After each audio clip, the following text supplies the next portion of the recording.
मला असं वाटतंय की सरकार प्रयत्न करते मंत्र्यांना वाचवण्याचा। हा प्रयत्न ते करत राहतील आणि आम्ही सगळे मंत्र्यांच्या राजीनाम्यासाठी आग्रही राहू। आम्ही सगळे कितीही रंगसफेदी करण्याचा प्रयत्न केला तरी सरकार जे कलंकित झालेलं आहे, महाराष्ट्राला जो डाग लागलेला आहे, तो अशा प्रकारच्या मंत्रिमंडळातील पत्ते पिसण्यामुळे तो डाग धुतला जाणार नाही। मी खात्रीने सांगतो मंत्र्यांना जावं लागेल। मी खात्रीने सांगतो मंत्र्यांना जावं लागेल। वसईच्या आयुक्तांवर पडलेली जी धाड आहे, 1000 कोटीचं प्रकरण आहे, त्यात सुद्धा एका मंत्र्याला जावं लागेल। नवीन क्रीडा मंत्री आहेत, त्यांना योग्य खातं मिळाले। आता खरं म्हणजे योग्य व्यक्तीला योग्य खातं आता मिळालेलं आहे, खरं का खेळण्याचं। ते आहेत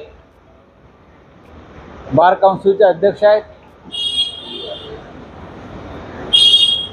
ह्यांना जावं लागणार आहे। हे व्यवस्था तात्पुरती टेम्पररी जरी सुरू असली, प्रत्येक आरोपी शेवटपर्यंत बचावाचा प्रयत्न करतो। मला माहिती आहे, मी दिल्लीतूनच आलो आहे।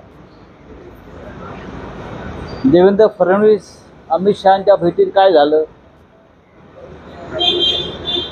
डेप्युटी सीएम होते, ते त्यांच्या पक्षप्रमुखांना भेटले तिकडे। त्या बैठकीत साधारण काय चर्चा झाली त्याविषयी आमच्याकडे माहितीच असते। त्याच्यामुळे तुम्ही वेट अँड वॉच काही काळ। तुम्हाला आताची कारवाई थातूरमातूर वाटते? नक्कीच ही थातूरमातूर कारवाई आहे। थातूरमातूर कारवाईपेक्षाही हे जे आरोपी मंत्री आहेत आणि त्यांचे जे आका आहेत, बॉस, ते आपापल्या माणसांना वाचवण्यासाठी काही प्रयत्न करतायत। अशा पद्धतीनं खातं बदललं, आणखीन काही केलं, आणखीन काय केलं, त्याच्यामुळे आमच्यावरती किंवा विरोधी पक्षावरती किंवा जनतेच्या मनावरती काही परिणाम होणार नाही। किंवा ज्या सामाजिक कार्यकर्ते या संदर्भात संघर्ष करतात त्या भ्रष्ट मंत्र्यांविरुद्ध, त्यांचे संघर्ष सुरू राहील। देवेंद्र फडणवीस यांना हे ओझं झालेलं आहे सगळं। मुख्यमंत्र्यांना सुद्धा हे ओझं फेकायचंच आहे उचलून। मी सांगतो, अमित शहांच्या भेटीमध्ये मुख्यमंत्र्यांनी सांगितलेलं आहे की ह्या अशा लोकांबरोबर मला काम करणं अवघड झालं आहे, त्यांच्याबाबत निर्णय घ्यावा लागेल। सरकारची आणि राज्याची बदनामी होत आहे।